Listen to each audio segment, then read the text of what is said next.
มาจ้าพี่น้องมาออกกำลังกายกับอังกอร์จ้าช่วงนี้ก็บ่ต้องไปกินยา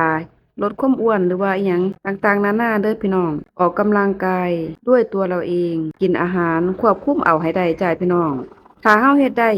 สิ่งดีๆผลดีมันก็สิตามมาเองเนาะจ้าเนาะเฮาบ่ต้องไปกินยาโน่นนี่นั่นเพราะว่าเฮาบ่รู้ดอกว่ายาตัวนั้นเฮ็ดมาจากอิหยังและผลข้างเคียงหลังจากที่เราเลิกกินยามันสิอันตรายมากน้อยส่ำใดจ้าพี่น้องเฮาอยากได้หุ่นดีหุ่นสวยเฮาก็ต้องงดอาหารทอดมันหรือลดปริมาณที่เฮาเคยกินปกติลงให้ได้แล้วก็ออกกำลังกายทุกมื้อแค่นี้จ้าพี่น้องเฮาสิได้ทั้งสุขภาพดีแล้วก็หุ่นสวยฟิตเป๊ะลูกสามอย่างอังกอร์ก็ยังทำได้แล้วคุณทุกคนก็ต้องเฮ็ดได้คือกันจ้าพี่น้องอังกอร์เชื่อว่าความพยายามอยู่ที่ไหนความพยายามอยู่ที่นั่นเอา บ่แม่นตัวนี้ความพยายามอยู่ที่ไหนความสำเร็จก็อยู่หม้องหันล่ะจ้าพี่น้องช่วงนี้อังกอร์ก็ออกกำลังกายทุกมื้อจ้าเช้าแลงจ้าพี่น้องบางมื้อก็5นาที10นาทีบางมื้อก็ออกกำลังกายแล้วแต่เฮาสะดวกเด้อจ้าพี่น้องเมื่อเฮามีเวลาว่างยามใดเฮาก็ออกเลยจ้าบ่จำเป็นต้องเช้าหรือแลงช่วงกลางวันเราก็สามารถออกกำลังกายได้จ้าเพราะว่าความสะดวกของแต่ละคนมันก็บ่คือกันเนาะจ้า